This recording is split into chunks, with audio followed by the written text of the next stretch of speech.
வீட்டில் boost, Horlicks, Bournvita ஏதாவது வச்சுருக்கீங்களா? அப்போ இந்த நோ பேக் பிஸ்கெட் ஃபட்ஜ் கண்டிப்பாக நீங்கள் ட்ரை பண்ணி பார்க்கணும். ரொம்ப நல்லாயிருக்கும். மெயினாக குழந்தைங்களுக்கு ரொம்ப பிடிக்கும். இதை பண்ணுறது ரொம்ப ஈஸிங்க. ஃபஸ்ட்டு ஒரு மிக்ஸி ஜாரில் பிஸ்கெட்டை போட்டு பவுடர் பண்ணி ஒரு பவுலில் மாற்றிடுங்க. அதில் பொடிசாக கட் பண்ண நட்ஸு, சாக்லேட் சிப்ஸ், உப்பு இது எல்லாமே ஆப்ஷனல் தான். வேணுன்னா ஆட் பண்ணிக்கோங்க.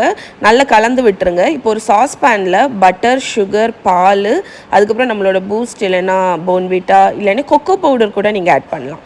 இதை ஃபுல் பாயில் கொண்டு வந்து அடுப்புலேருந்து எடுத்து கூல் ஆனதுக்கப்புறம் வெண்ணிலா எசன்ஸ் ஆட் பண்ணி இதை நம்ம பிஸ்கெட்டுக்கு மேலே ஊற்றி மிக்ஸ் பண்ணிங்கன்னா இந்த மாதிரி திக்காக வரும்.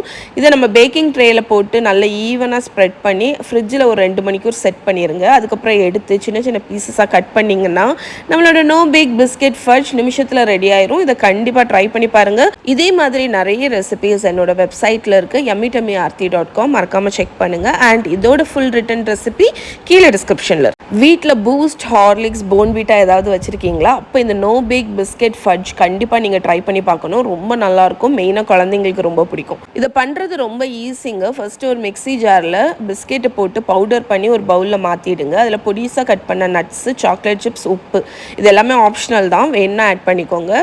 நல்லா கலந்து விட்டுருங்க. இப்போ ஒரு சாஸ் பேனில் பட்டர், சுகர், பால், அதுக்கப்புறம் நம்மளோட பூஸ்ட் இல்லைன்னா போன்விட்டா இல்லைன்னா கொக்கோ பவுடர் கூட நீங்கள் ஆட் பண்ணலாம்.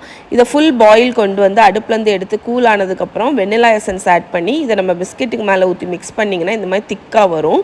இதை நம்ம பேக்கிங் ட்ரேயில் போட்டு நல்லா ஈவனாக ஸ்ப்ரெட் பண்ணி ஃப்ரிட்ஜில் ஒரு 2 மணிக்கூர் செட் பண்ணிடுங்க. அதுக்கப்புறம் எடுத்து சின்ன சின்ன பீசஸாக கட் பண்ணிங்கன்னா நம்மளோட நோ பேக் பிஸ்கெட் ஃபட்ஜ் நிமிஷத்தில் ரெடி ஆயிரும். இதை கண்டிப்பாக ட்ரை பண்ணி பாருங்கள். இதே மாதிரி நிறைய ரெசிபீஸ் என்னோட வெப்சைட்டில் இருக்குது, yummy.com. மறக்காமல் செக் பண்ணுங்கள். அண்ட் இதோட ஃபுல் ரிட்டன் ரெசிபி கீழே டிஸ்கிரிப்ஷனில்.